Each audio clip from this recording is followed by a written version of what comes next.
भरतपूर या भविष्यकालीन हिंदू शहरात 17 वर्षांच्या विलक्षण व्यक्ती रोहनकडे अतुलनीय बुद्धी आणि शहाणपण होते.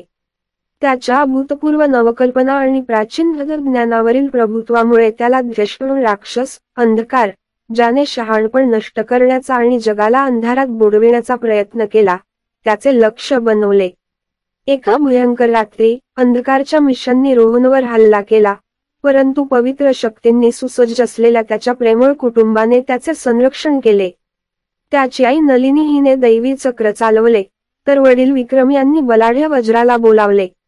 ज्ञानाचा दिवा असलेल्या रोहनचे अज्ञानाच्या शक्तींपासून संरक्षण करण्यासाठी त्यांनी एकत्रितपणे लढा दिला. लढाई सुरू असताना रोहनचे कुटुंब आणि मित्र त्याच्या भोवती एकवटले. त्यांची एकता आणि दृढनिश्चय अटल आहे. त्याच्या भावंडांनी आर्यन आणि कियारा यांनी राक्षसांना दूर करण्यासाठी अग्नी आणि पाण्याच्या घटकांचा उपयोग करून त्यांच्या स्वतःच्या छुप्या कौशल्यांना मुक्त केले.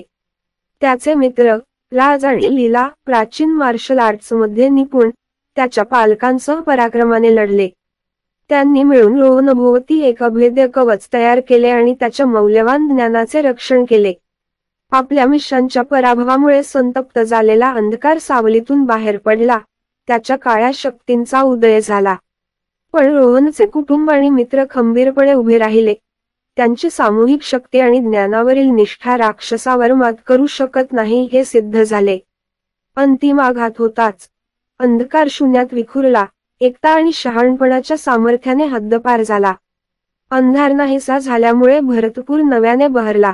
रोहनच्या नवकल्पनांनी आणि ज्ञानाने जगाला प्रकाशित केले. अभूतपूर्व प्रगती आणि सुसंवादाच्या युगाची सुरुवात केली.